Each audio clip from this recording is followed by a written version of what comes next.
Hello বন্ধুরা, তোমরা সবাই কেমন আছো? আশা করি সবাই ভালো আছো। আমিও ভালো আছি। আজ দেখো আমার বর দুটো পার্সেল নিয়ে এসেছে সকাল সকাল। কি পার্সেল তোমরা দেখতে থাকো। ও নিয়ে আসছে। আমি কিন্তু জানি না পার্সেলের ভিতরে কি আছে। ও বললো সারপ্রাইজ নাকি। তো তোমরাও দেখো ভিডিওটা লাস্ট অব্দি আসলে কি পার্সেল আনলো। দেখো ঘরে এসে পড়লো পার্সেল নিয়ে। এরপর পার্সেলগুলো আনবক্সিং করছে ও। খুবই খুশি। কি জানি আছে, আমাকে বলছে তুমি দেখো, শুধু দেখো। তো চলছে ওর আনবক্সিং। হয়তো ওর জিনিসই হবে, আমার কিছু হবে না। বলছে না, এটা তোমার কাজেই লাগবে, তোমার জিনিস। আমি বলি আমার তো কিছু লাগবে না, তুমি কি এনেছো? দেখো না, নিয়ে আসলো। দেখলাম দুটো মাইক্রোফোন।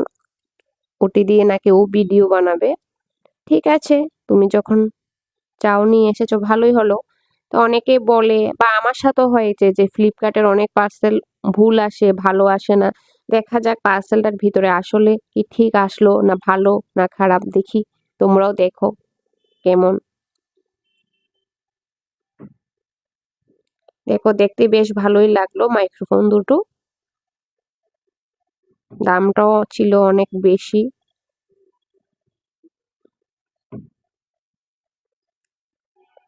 হয়ে গেল একটা পার্সেল আনবক্সিং করা। এরপর দেখো তোমরা কি হয় পরের পার্সেলে। ওটা বোধহয় চার্জার মাইক্রোফোনের।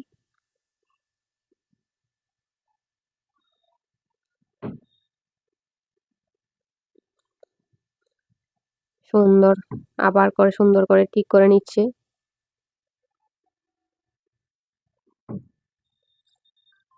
ঠিক আছে, তুমি দ্বিতীয়টা খোলো। দ্বিতীয়টা খোলা যাক, আমরা সারপ্রাইজ থাকলাম ততক্ষণ। আরে সাংঘাতিক, কি খুশি পার্সেলটা। আসলে কি জানি, এটা তো আচ্ছা মাইক্রোফোন, এটা জানি কি নিয়ে আসলো। বলছে ওইটা তো আমার কাজে লাগবে, কিন্তু এটা কিন্তু তোমার কাজেই লাগবে। আমি বললাম ঠিক আছে, দেখি কি।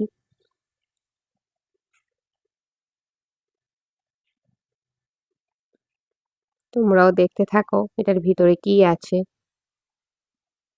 কি জানি, একটা বোর্ড লাগছে। আমি কি পড়াশোনা করব? আমার তো পড়াশোনা শেষ। ও বলছে আরে না, এটা পড়াশোনার জন্য না, এটা নাইফ বোর্ড। এটার মধ্যে তুমি সবজি কাটবে। আমি বলছি আমার তো দা আছে, দাই ঠিক আছে, কেন এটা নিতে গেলে? বলছে এখন আর মানুষ দা দিয়ে কাটে না, এগুলির মধ্যে কাটো, দেখবে ভালোই লাগবে। দেখো কি কি নিয়ে আসলো।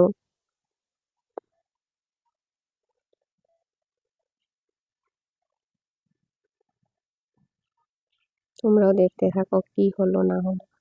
দেখো বোর্ডটা ভালোই আসলো, সুন্দরই আছে। এখন কথা হচ্ছে এটা কতদিন লাস্টিং করবে, এটাই বড় কথা। কারণ কারটা ভালো হবে কি না হবে। দেখো ছুরি দিয়ে কত অ্যাডভার্টাইজমেন্ট করছে। ও কি মাংস কষাই হবে? এই বড় বড় ছুরি নিয়ে এসেছে। জানি না কি করবে। আমার তো কোনো কাজে লাগবে না। বলছে আমার কাজে লাগবে, কিন্তু আমি এগুলোতে কমফোর্টেবল না। তোমরা কে কে কমফোর্টেবল এই ছুরিগুলোতে আমাকে জানাবে তো কমেন্ট করে। দেখো ওরা জেনারেশন সাজাচ্ছে ছুরি, বড় ছোট করে করে, মা বাবা ভাই বোন এমন ভাবে সাজাচ্ছে ও। এটা জানি কি, এটা তো সুপারি কাটার যন্ত্রের মতো লাগছে। এটা দিয়ে নাকি সবজি কাটবে। ঠিক আছে, দেখা যাক কিভাবে কাটি না কাটি। তোমরা আমার ভিডিওটা দেখো। আর একটাই রিকোয়েস্ট থাকবে তোমাদের কাছে, আমার পেজটাকে সবাই ফলো করে দেবে, লাইক কমেন্ট শেয়ার করে দেবে। দেখো এটার মধ্যে আবার ক্লিপ সিস্টেম আছে আটকানোর জন্য। ভালোই সিস্টেমটা। তো না কাটা অবধি তো বলতে পারছি না কেমন ছুরিটা। তোমাদের বাড়িতে যদি থাকে আমাকে জানাবে কেমন। এটা একটা কেচি। আমি ছোটবেলা দেখলাম কেচি দিয়ে আমরা চুল কাটি, কিন্তু এখন বলছে ওটাতে নাকি মাছ কাটবে। কি জানি, দেখা যাক কি হয় না হয়। জানি না, আমি কাটছি না কোনোদিন। ও বলছে না, ওটা দিয়ে ভালোই কাটা যায়। তা ছুরি ওটাই হের বলছে যে এটা আমার, আর বাকিগুলি সব তোমার। দেখো এগুলি কোনো প্রয়োজন আছে? আমার তো মনে হয় না প্রয়োজন আছে। ও বলছে না, এটা তোমার প্রয়োজনে লাগবে, দেখো আমার দুটো পার্সেলই তোমরা দেখে নিলে কি আসলো। আমার একটাই রিকোয়েস্ট থাকবে, আমার পেজটাকে সবাই ফলো করে দেবে। Tata, bye bye.